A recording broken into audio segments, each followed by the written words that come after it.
This is Rebecca Fillmore, and I want to welcome you to Her Inspired Mind podcast.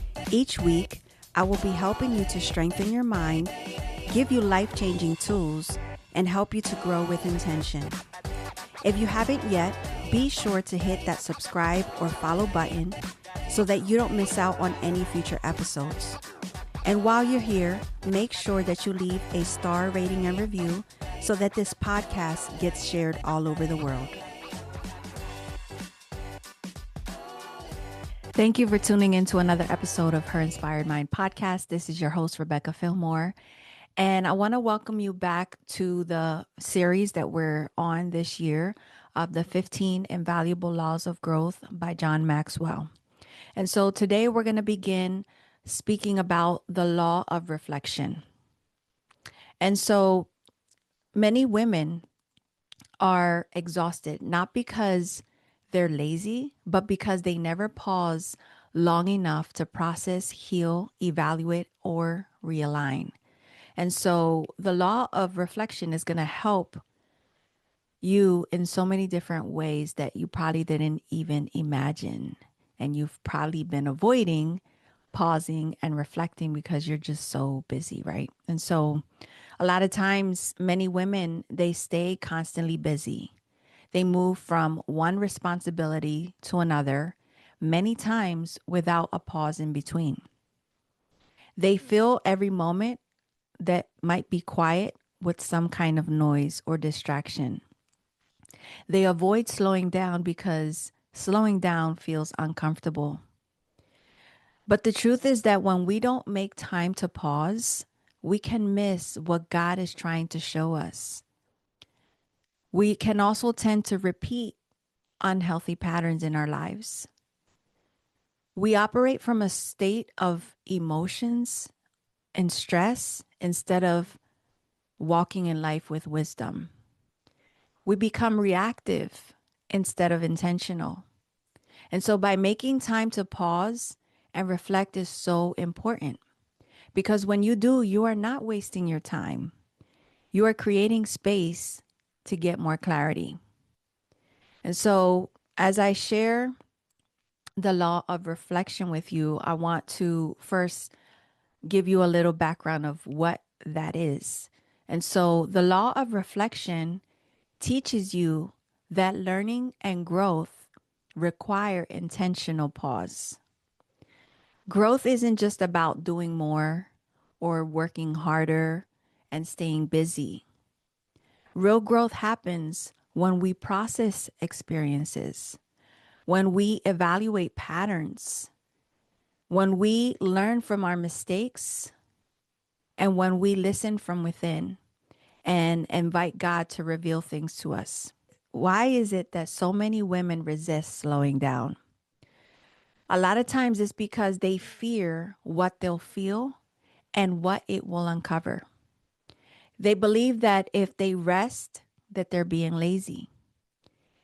They feel guilty for slowing down, as if the world is going to fall apart if they do.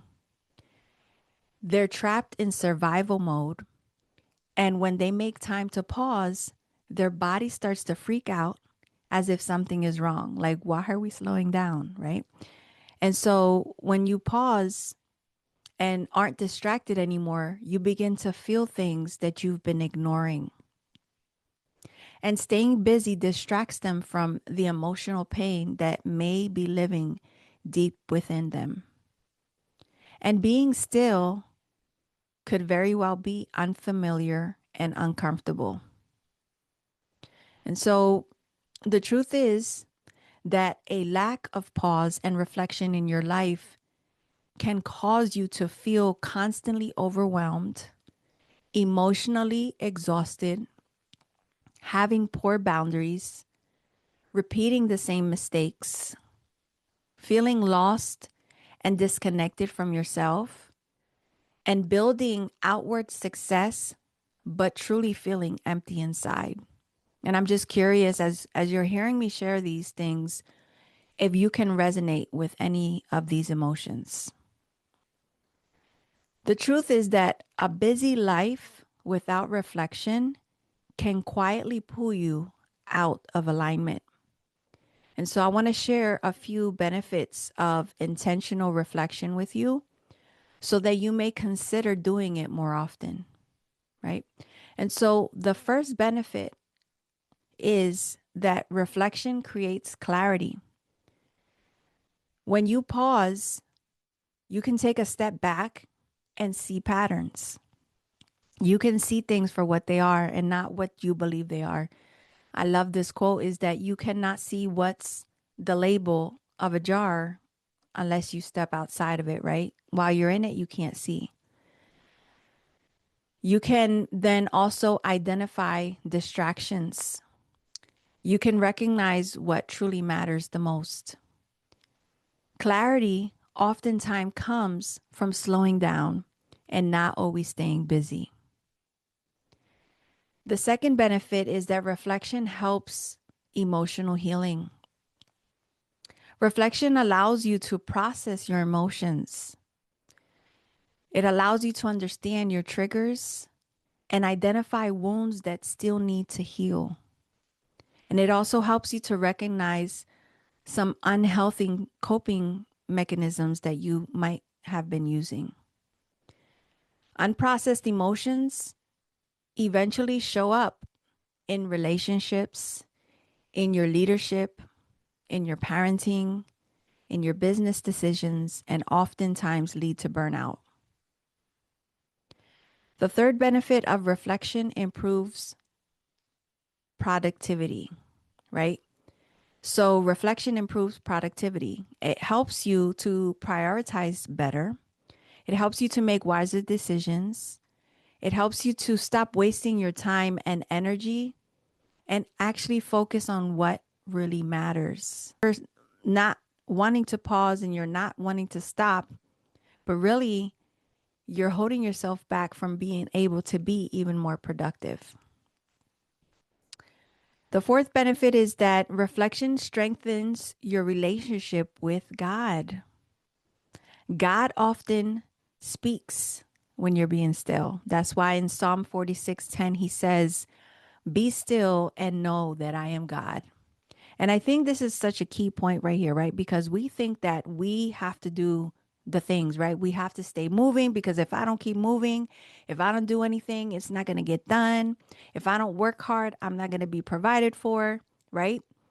But that is opposite. That is a lie of the enemy and that is a tactic because when he keeps you distracted and he keeps you busy, you cannot hear God clearly. And God is telling you, be still and know that I am God. Not that you are God, right? I am God. And so when you pause and you let God be God, it's going to allow you some more space for prayer. And after you pray, it's going to allow you to listen. You're going to have better discernment. You're going to live with more gratitude. You're going to have conviction, right? Not condemnation, but conviction in certain things. And you're also going to have better direction in your life. And so here are some practical reflection practices that you can begin implementing in your life immediately. The first practice is daily check-ins, right? And you could do this like 5 to 10 minutes in the beginning of your day, at the end of the day, in the middle of the day. And just allow yourself to check in with yourself, right? So in the morning, reflect about how did I wake up feeling today? What's on my mind? What's been, recurring in my thoughts, right? And then as you go through your day, check in with yourself and be like, how am I feeling today? Right? And just, redirect your thoughts, readjust yourself as needed throughout the day. At the end of the night, you can ask yourself, what drained me today? What gave me peace? And what did I avoid? Right? So that's the first practice. The second practice is journaling. I encourage you, if you can, in the morning, like I wake up oftentimes with a lot on my mind. And so it's good to just brain dump on paper what is on your mind before you even start your day. Anything you're worried about, anything that you're looking forward to, any ideas you might have, right? Any emotions that you're feeling, anything that you've learned, just write it on down on paper. Journaling helps you to see what your mind has been carrying, right? It helps to declutter. It takes it out of here from your head. You put it on paper and and it allows you to just feel more settled, right? But if you don't write what you're feeling, what you're thinking is just going to keep going around in circles and it's going to drain you and it's not going to allow you to be as focused and productive as you could be. So, the third practice is having a certain day in the week where you allow yourself to reflect, right? And so you can reflect on what worked this week, what didn't work this week, what needs adjustment in my life, what is God trying to teach me, right? Because sometimes, I don't know about y'all, but sometimes there's things that recur and I'm like, okay, God, what are you trying to teach me, right? Whether it's the kids keep acting up or maybe certain things keep coming up in conversation and you just start to notice little things like, maybe there's something here that I should be, thinking about or that I could learn from. So just take that time to like reflect every week, maybe every Sunday. My Sundays, I like to take it a little bit more slow and just a day that you could really sit and reflect and look back on your week. The fourth practice is spending intentional time silent so that you can hear God, right?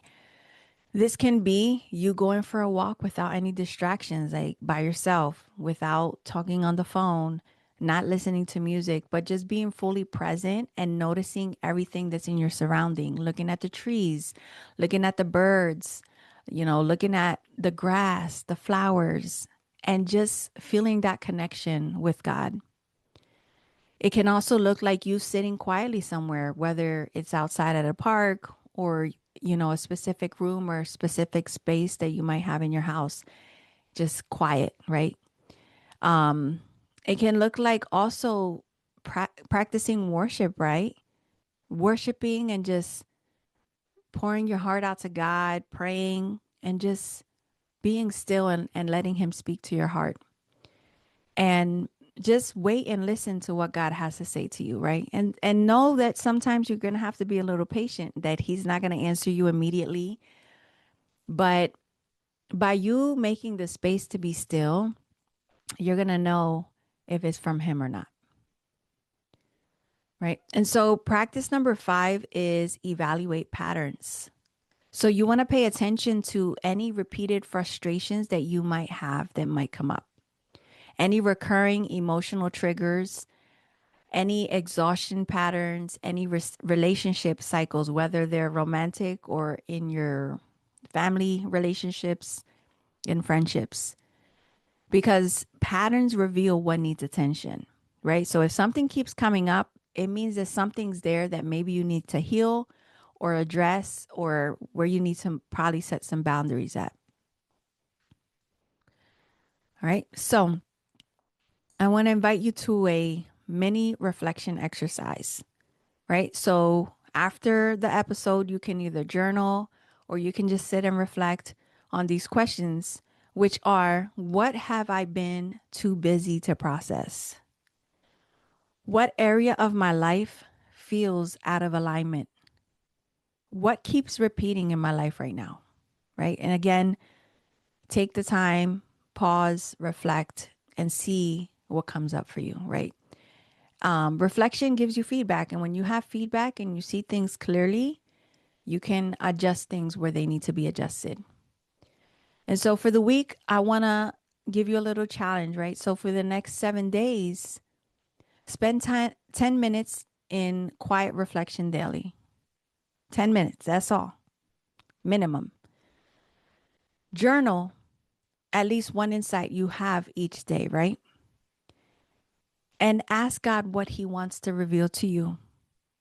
And also remove one unnecessary distraction or noise source, right? What have you been using to numb yourself, to distract yourself so that you don't feel what needs to be healed? You don't need to be constantly hustling to prove your worth. Sometimes the most productive thing that you can do is pause. Pause long enough to hear your own heart and to hear God's direction clearly. Reflection is how you realign, how you heal, and how you grow intentionally. And so, as always, I pray that this episode was helpful to you. And I pray that you do make time every single day, every week to reflect, because there's so many benefits. And if you need to, re-listen to this episode as many times as you need to, right? And as always, if this episode encouraged you, share it with another woman or a person who may need this reminder today. And if you have any coaching inquiries, any speaking engagements you would like to talk to me about, leadership development, or DISC assessments, you can email me at rebecca@rebeccafillmore.com. And if you don't yet, please make sure that you follow this podcast, leave a 5-star review, and share this episode to help empower more women to grow in peace, confidence, leadership, and purpose. Thank you for tuning in, and I'll talk to you in the next episode. God bless.